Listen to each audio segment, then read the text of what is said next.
Welcome back to the classroom.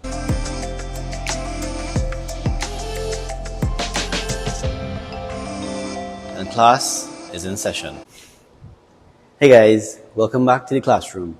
And today is my first talk on matters of the spirit, so to speak. Because remember, I look at health in body, mind, heart, and spirit. And so far, I've kept all the talks to more like a heart, mind, body stuff. Today, I'm going to introduce my first sort of quote-unquote spiritual topic, chakras. Now, exactly what is a chakra? A chakra is Sanskrit, and it translates literally to the word wheel. And so what it is just is a spinning wheel of energy throughout our body. We have 7 main chakras. We have the root, which is at the bottom of the spine, the sacral by the belly button, the solar plexus by the stomach, the heart, right here by the heart, the throat chakra, the brow chakra, and the crown chakra, which doesn't sit on the body, but right above the body. Today's lecture will be me talking about my own interpretation of these chakras. Not what I read from a book, not from what I heard from someone. This is just my own interpretations. If it matches a book somewhere, great. Well, that means that I arrived at the same conclusion. But this is just my own take on these things, having been sort of familiar with them since I was a little boy. So let's kick it off with the root chakra. What does it do? It's the energy center at the base of our spine, and it's responsible for grounding us, for our grounding. So think of a tree and its roots. And the root chakra is essentially bolstered when we ourselves connect to the earth. Once we connect to the earth, that sort of bolsters our root chakra, and it helps us to be more grounded. And you know when your root chakra is a little weak, when there are two main symptoms, at least I've found in my practice, of a root chakra disturbance. And the first part is when your root chakra is disturbed and you're not grounded very well, all of the energy sort of goes up into your mind, and your mind goes, and we tend to become great overthinkers. We have problems shutting our mind off. Sometimes you have trouble sleeping, and the mind just goes. The second symptom of a root chakra disturbance is when, because you're not grounded very well, small little adversities that come your way affect you deeply. You're bowled right over by it, and your resilience to be able to deal with these small adversities totally and completely decimated. So that to me is just a small, quick hit on the root chakra, which is how we're going to go rapid fire across these things. I could do entire lectures on each chakra. If you want one, drop a comment below. But we're just going to cover all chakras on a general basis, at least my interpretation of the whole thing. So the sacral chakra is next, and that's right below our belly button here, and that holds our male or female energies. Actually, to be honest, all men and women have male and female energies together. So it's not really or, it's really and. And so this is where we hold our male and female energies. And so, at least for me, the biggest thing that disturbs this is if, for instance, if a woman has a disharmonious relationship with a male energy, or a man has a disharmonious relationship with a female energy, for instance, that disturbs their energies. And so for instance, again, this is just based on my own practice. A lot of the times when I see people and stuff like that with, for instance, like gynecological issues and whatnot, when I ask them, this is a pattern that I've seen in my office. If a woman has a breast lump or fibroid or something like that, and I ask them, hey, is there any sort of disharmonious males in your life? Father, brother, son, that sort of thing? The overwhelming majority say yes. And if, for instance, they don't have, using women as continuing to use women, if the women don't have a disharmonious male in their life, then sometimes what happens is, what could also disturb their female energies, is if they themselves have to embody a lot of male energies through whatever demands of their life. They have to be the one to go out there and get and do things that a lot of male energy stuff will require. That disturbs their female energies as well. So what helps is actually nurturing.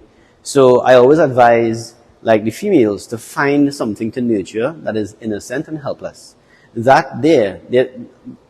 So many people have benefited from that advice, where get a pet, get a plant, get a bird, whatever it may be, and nurture it and bring forth your female energy in a world that wants you to be go out there and getters. And for men, what I've found at least is that a lot of men who have just prostate issues, they tend to also have challenges with the female energy as well. And so a woman represents the manifestation of their female energies, which is the reproductive system, and men represents in their prostate. And again, this is just my opinion, guys. This is not backed up by any kind of science per se, just my observation. Just my observation, as this entire lecture is. And so, for men, I always advise men to go out there and embrace their male energies. Go camping.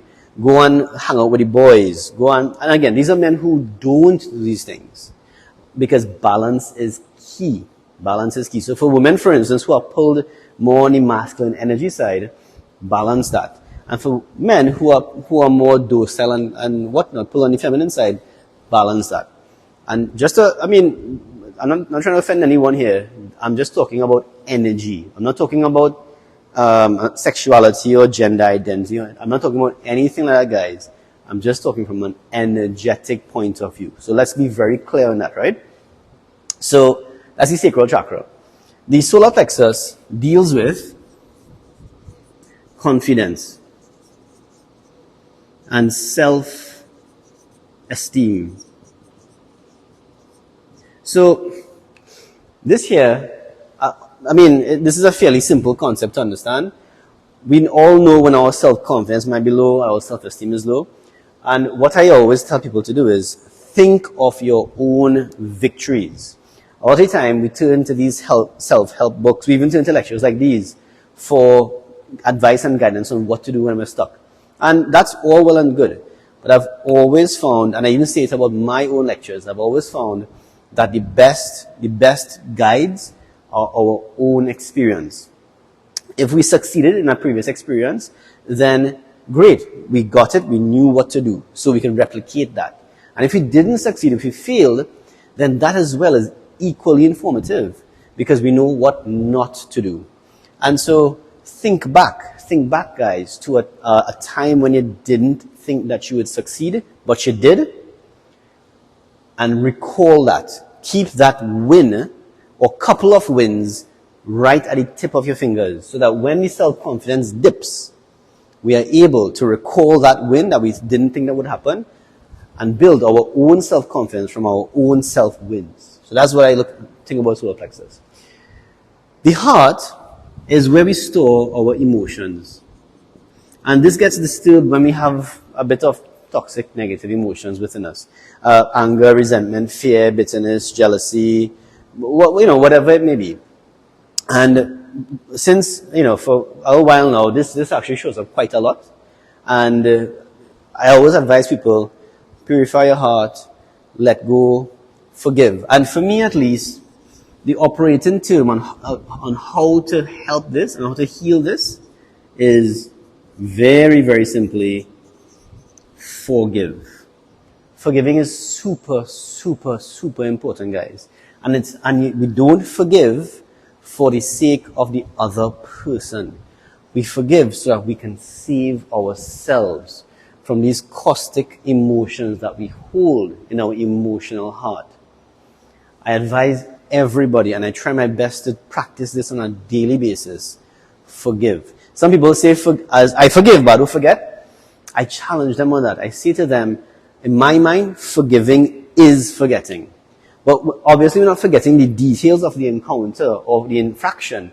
What we're forgetting really, is we're forgetting the emotional response. We're forgetting the negative emotions that come along with the infraction. So, and I have a whole lecture on forgiveness. I even have a lecture on self-confidence, so you can check those out, right? The throat chakra deals with our sense of expression. And so, it is essentially how we express ourselves. And the thing is, guys, this gets disturbed in two ways.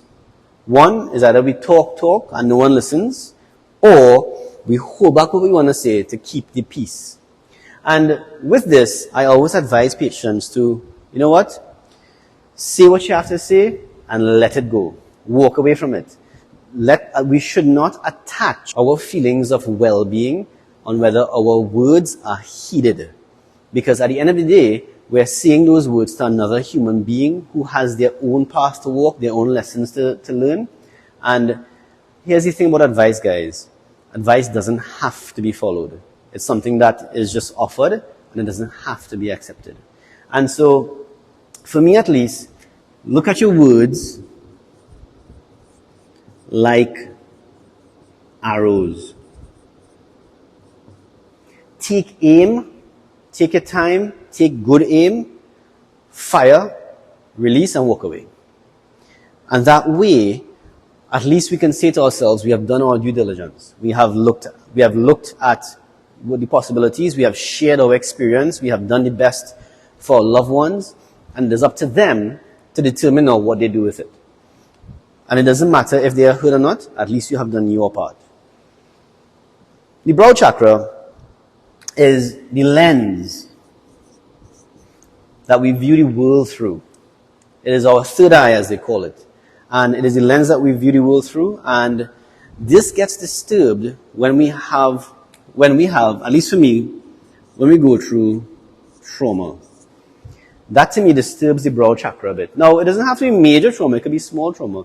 And when it's disturbed, that lens gets distorted. So we view the world through a distorted lens. I'll give you a sort of an example, a really little example. So let's say, for instance, a couple of weeks ago, someone got mugged on the road, right? They got robbed, hey, give me all your money, that sort of thing. So the next time they're walking on the road, whether it be a month or 2 months later, and they have someone walking behind them, more than likely innocently, they might feel, whoa, this person out to rob me. And so that's seeing the world through a lens of distortion. Because the brow chakra is the lens, and is what we use is to reflect our mental landscape. And so for this, we have to make peace, right? We have to make peace. Now, this one here takes time. It takes time, right? And sometimes it's linked to this one. Simply because sometimes the infractions that we suffer could also be traumatic as well. So there's a link sometimes, but not all the time. And so making peace with what happened to us, seeing the benefits of it, seeing the silver lining, because not everything is ever 100% bad or 100% good. Think of the yin-yang sign. In the white part is a little piece of black, in the black part is a little piece of white. So look for the positives. See how you change for the better when having had a difficult experience. Take your time, make peace, and bring this back into balance. Finally, the crown chakra deals with our connection. The one above our head. The connection to everybody and everything. And when this is disturbed, we feel lonely and disconnected. Right? And so, this is the loneliness where, because again, when a lot of times when I chat with folks about this, they say, no, I have a lot of people, I always around people and stuff. But you can be in a room full of people and still feel like you're a man or woman apart from everyone else. You might feel as if no one understands you. You might feel as if as they say, is I and I alone. Me versus the world. That signifies a crown chakra disturbance. At least to me, my interpretation of it. And so how we fix this is by seeing ourselves as one cell in a multicellular organism, as part of the human race. Seeing us as being our brother's keeper, and slowly reintegrating our heart and minds back into society. Our bodies have always been in society, but our heart and minds would have moved very, very far away. And so, reconnecting back with those that we trust. Trust is a big thing here as well, because if we don't trust someone, we pull away and we feel disconnected. And so, for me at least, taking time and reconnecting and seeing it as important rather than a liability, seeing our human connection as an asset, is really, really, really important. And so, that is my quick sort of summary as to the 7 main chakras. Again, whatever I say here is not substantiated by any textbooks or whatever, it's just my own experience and based on my own meditation and whatnot. And I hope that it makes sense, and if there's any questions, you can leave a comment, any concerns. And so, I hope that's a benefit, guys. And until then, catch you guys in the next classroom.